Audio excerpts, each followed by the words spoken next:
Ladies and gentlemen, I see dead people. What may be a punchline from the film, the movies, The Sixth Sense for you, is dire reality for me. As an emergency physician, I took care of thousands of people when they approached the line between life and death. Many I could rescue from dying, many I could bring back, but I stood next to more than 2,000 humans when they finally crossed the line between life and death and died. What I would like to do with you today is I walk with you the path from perfect well-being and life till death. And then we try to look a little bit beyond death. Don't be scared, I'll be with you all the time. And I promise you, I will bring you back safely, back to life. There are many illnesses and many injuries, but actually there are just 4 ways to die. Just 4 ways to leave this planet. What you see is the upright line, the line on the top of the slide, is the activity level. This is a perfectly normal activity level. This person is alive and kicking. And then an injury or illness sets in, and this person suddenly dies from one minute to the other. This may happen with a heart attack, and this may happen with a car crash. The second way of dying is someone is perfectly healthy again, and then a real bad illness sets in, and the health condition of this person rapidly and constantly deteriorates. This is the case with fast progressing tumors, for example with leukemia, with lung cancer, or with pancreatic cancer. The third way of dying is a person is once again perfectly healthy, and then another illness sets in, and the health deteriorates. Then our therapy starts, and we get this person a little bit better, but not to the baseline this person had before. And then the illness gets stronger again, and the health deteriorates. And once again, we try to help this person, to treat him, and he gets a little bit better. But once again, he will not reach his baseline, not even the baseline he had before the last deterioration. And so the circle repeats, and this person approaches death. This is the case, for example, with heart failure. This is the case with liver disease or with kidney diseases, and some, quite many, tumors. The fourth way of dying is different. Now the activity level is very low. This may mean that this person is immobile, is bedridden, is in a nursing home, maybe incontinent, and probably suffers from dementia. And this person slowly progresses towards death. Now, let's have a look. When we proceed a little bit closer to death, what are the signs and symptoms of those people who will die within 2 days? There's scientific evidence for that. And you see those signs which appear 2 days before death are very unspecific. At the present, we cannot predict correctly which person will die within the next 2 days or not, or will recover. We probably can in the future. We can do this not by one single symptom, but we can predict it by a set of symptoms or even by a lab test. And I leave it up to you whether this is desirable or not. Now, what are the signs and symptoms of those people who allegedly die suddenly 2 hours before their death? And 75% of all those who allegedly die suddenly show signs and symptoms before their death. Only 25% of those who die suddenly do not show signs and symptoms before that. So that means that at the present, once again, we cannot predict who will die within the next 2 hours or not.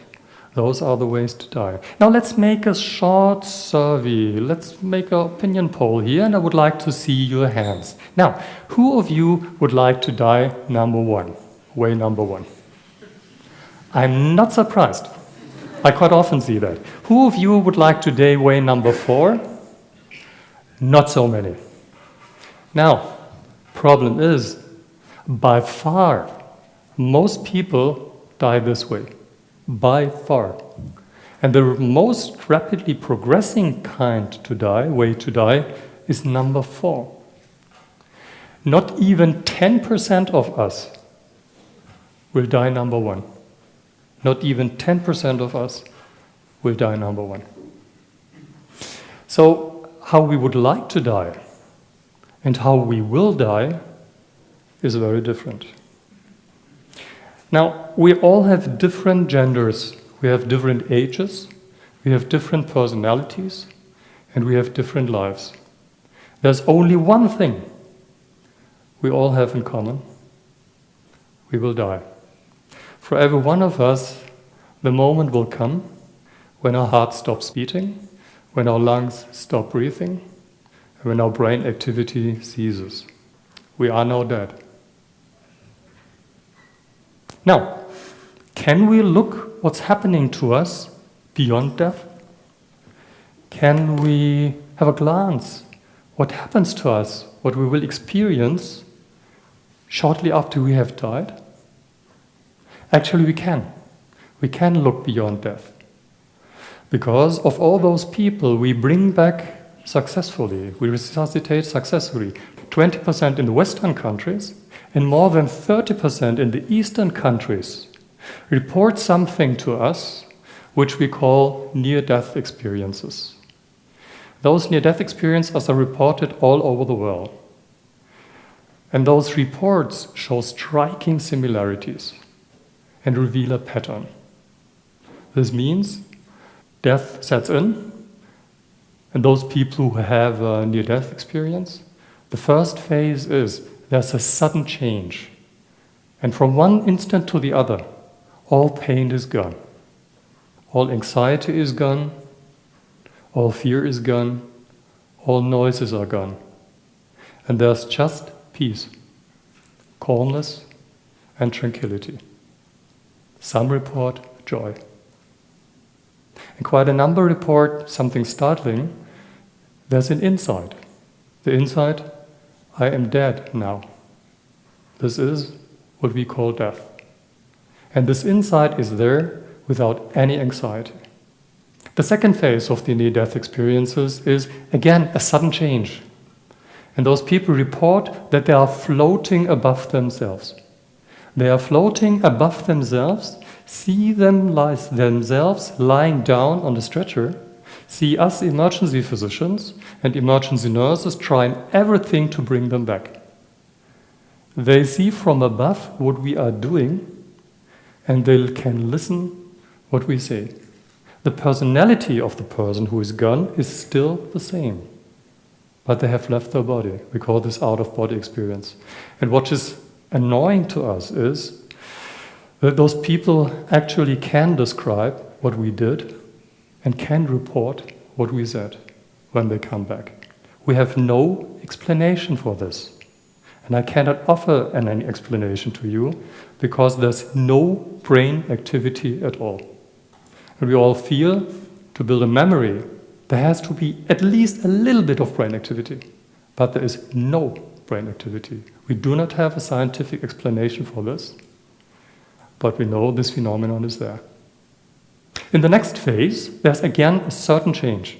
And in the third phase, those people who have a near-death experience describe that they are in a dark, confined space. There's complete blackness. And 98% to 99% of all those people who have a near-death experience describe this being in a dark, confined space as comfortable, as pleasant, as warm and soothing. But 1 to 2% of all those who have this near-death experience in this stage describe it as frightening. 1 to 2 say there are terrible noises, terrible smells, and terrible creatures. And what those 1 to 2% tell us resembles strongly the pictures by the medieval artist Hieronymus Bosch. And one might suggest that Hieronymus Bosch had a near-death experience or a vision of a near-death experience. But once again, this is only 1 to 2%. 98 to 99% describe it as pleasant. And what may be comforting is that a certain proportion of those 1 to 2% who describe it as unpleasant say it later turns into a pleasant event.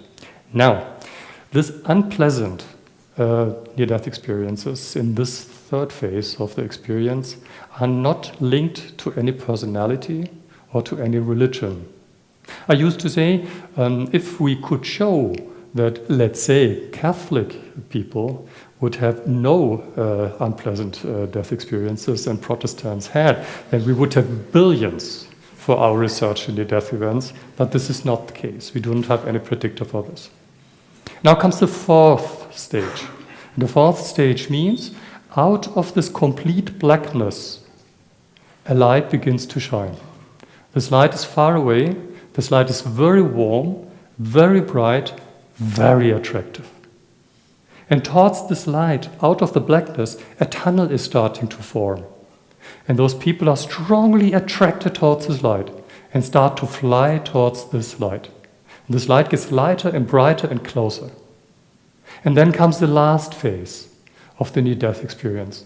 Only 10% of those who have a near-death experience reach this last phase. In this last phase, once again, there's a certain change, and there's a beautiful surrounding, beautiful colors, some say beautiful music, and a feeling of unconditional love. In this last phase, it may happen that those people who have a near-death experience have a flash forward through the whole life, starting from their birth over all major events in their life to their death. Not everyone has this, but some describe it. Some describe that they meet in this last phase relatives who have died before and are greeted by them. And some of them report, not all of them, but some of them report a being made out of light. And this being made out of light oozes out unconditional love to them. And they feel very, very warm and happy to be in this place. But half of those who are in this last stage of the near-death experience say that at this point they decided to come back, mainly because they feel that there is a task in their life which is not fulfilled yet and has to be fulfilled. The other half tells that either the relative or the being out of light tells them to go back because there is something which has to be done still in life. Once again, I do not have any scientific explanation for that. We just know that it is there. All these phases, all these experiences are well described and occur all over the world. Whilst this is happening, we emergency physicians and emergency nurses do everything we can to bring these people back. We do everything we can to bring these people back. Resuscitation by live people is easy. Call for help and push hard, push fast in the center of the chest. That's all. Do that until the ambulance is there. For us emergency physicians, resuscitation is a very complex and complicated task. So you have to know a lot to resuscitate people properly. At the present, we can bring back 7% of those we try to bring back, hopefully more in the future. Now comes something very interesting. Those people who we bring back and had a near-life experience reveal certain personality changes after that. And those we bring back and do not have had near-death experiences do not show these personality changes. The difference is very significant. The personality changes are people who have a near-death experience are, after this near-death experiences, more empathic, they are more social-oriented, they may lose their interest in materialistic values, they are more spiritual, not more religious, but more spiritual. And what is very, very interesting is they completely lose their fear of dying. 98 to 100%, up to the different studies, of all those who had a near-death experience completely lose their fear of dying. Now, how do I dare to talk to you about this topic? I'm not an expert in dying, I'm still alive. I'm not an expert I may be called an expert in bringing people back. This is my job. This is true for many years now. I never had a near-death experience of my own, but when I started to study near-death experiences, what happened to me is that I found everything familiar. Everything, each phase, each twist, each turn sounded very familiar to me. So if I had known this all before, there might be an explanation for this. Science knows a phenomenon which is called empathic near-death event. Empathic near-death event occurs if someone is there at the moment of the death of a very close, beloved family member or a relative. If someone is there at the moment of death of someone who is very close to him and dies, one might suggest that this person shares his near-death event experience with the person who sits next to him. Now, I told you at the beginning, I was with more than 2,000 humans when they crossed the line from life to death and died. And maybe over the years, at any point in time, those started to share their near-death experiences with me. And over the years, I developed exactly the same personality changes as those who had a near-death event, although I never had one of myself. This includes that I completely lost every fear of dying. I know it's nothing to be afraid of, not at all. And this, my dear friends, is a message I would like to share with you today. And maybe sometime, when we meet on the other side, then tell me whether I told you wrong today or right.